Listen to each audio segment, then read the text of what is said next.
Welcome back to the channel. So this is what happened to my interceptor.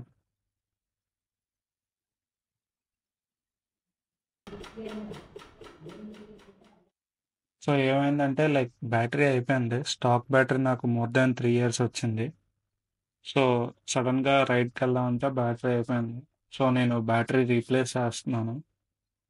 So battery వచ్చేసి మా friend దగ్గర తీసుకున్నా. వాళ్ళకి battery shop ఉన్నది. Power zone battery Amar Raj అది. సో స్టాక్ బ్యాటరీ కూడా అమర్ రాజే, but same amps. So branding is different. మిగిలినంతా సేమే. సో అది ఇప్పుడు నేను ఇన్స్టాల్ చేస్తున్నాను. యాక్చువల్లీ అక్కడ షాప్ దగ్గరే ఇన్స్టాల్ చేస్తారు బ్యాటరీస్. ఏ బ్యాటరీ తీసుకున్నా, ఏ బైక్, కార్కి తీసుకున్నా. సో ఇక్కడ ఇష్యూ ఏంటంటే నా దానికి పవర్ ట్రానిక్స్ ఈసీ అండ్ దాని వైరింగ్ ఉంది. సో అందుకనిసే నేను తీసుకుంటున్నా. సో జాగ్రత్తగా నేను ఇవన్నీ ఇప్పేసి నా బ్యాటరీ నేనే రీప్లేస్ చేసుకున్నాను.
సో ఇక్కడ వరకు బాగానే బ్యాటరీ కలగాల కింద మీద పడి జుగాడు చేసి బ్యాటరీ బయటకు లాగేశారు. ఇక్కడ బ్యాటరీ బయటకు లాగకి తెలిసింది ఏంటంటే రెండు sizes different. So wrong battery size తెచ్చేసాను. అంటే నాకు తెలియదు. సో 14 amps బదులుగా నేను రాంగ్ బ్యాటరీ సైజ్ తెచ్చేసాను.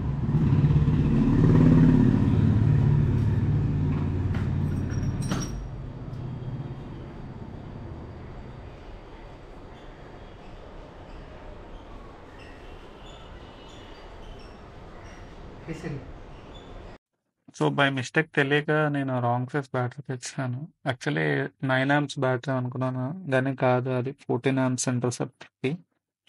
సో తెలియక చిన్న బ్యాటరీ సైజ్ తెచ్చాను.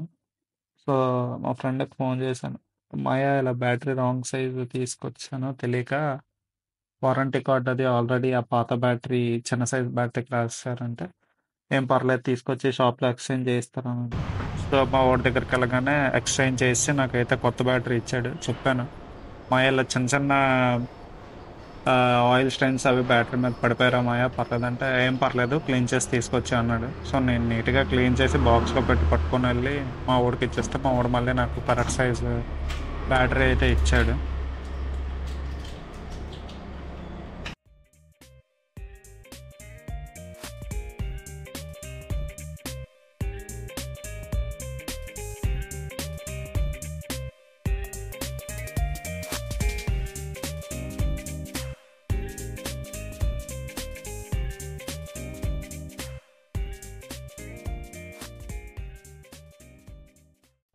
సో నేనైతే మా వాడి దగ్గరికి వెళ్ళి బ్యాటరీ రీప్లేస్ చేసి తెచ్చుకున్నాను.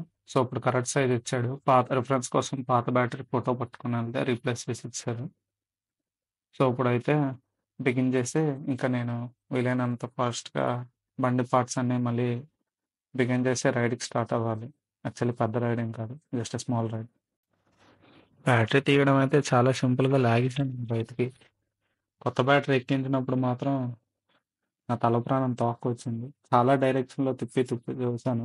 అక్కడ ఒక చిన్న క్లిప్ ఉంది. ఆ క్లిప్ పట్టేసి క్లిప్ ఇరిగిపోయింది. సో, ఇష్టం లేదు. ఆ క్లిప్ ఏమో ఇరిగిపోవడం వల్ల వైరింగ్ అంతా సేఫ్‌గానే ఉంది. జస్ట్ అంటే అది అన్‌ఈవెన్‌గా ఇచ్చాడు. అక్కడ క్లిప్పు కరెక్ట్‌గా బ్యాటరీ దూరే పొజిషన్‌లో ఎందుకు ప్రొవైడ్ చేశారో నాకు అర్థం కాలేదు. సో, నేను ఫోర్స్‌గా అప్లై చేసేసరికి ఆ క్లిప్ అనేది దాని ప్లేస్ నుండి ఇరిగిపోయింది. అంటే లైక్ ఒక హోల్డర్ టైప్‌లో ఉంది ఆ క్లిప్. వైరింగ్ కనెక్ట్ అయ్యి వైరింగ్ బానే ఉంది. క్లిప్ ఇరిగిపోయింది. సో, దానివల్ల నాకేం ఇష్యూ ఏం రాలేదు. ఆఫ్టర్ ది ఇన్‌స్టాలేషన్ అంతా బానే ఉంది. బట్ ఏం చేయలేం. అప్పుడప్పుడు ఇలాంటి అన్‌ప్రొఫెషనల్ పనులు చేసినప్పుడు అలాంటివి అవుతూ ఉంటాయి.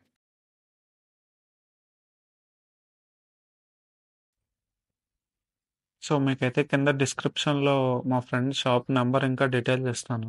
సో, మీకేమైనా బ్యాటరీస్ ఏమైనా రీప్లేస్ చేయాలనుకుంటే తను కాంటాక్ట్ అవ్వండి.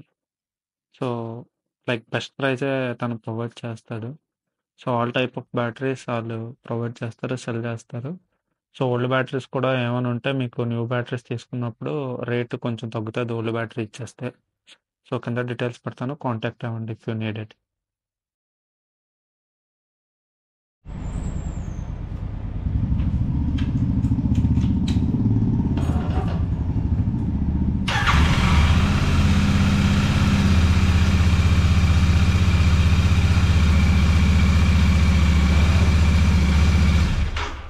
Okay, now the bike is working fine and I need to return this old battery to the battery shop.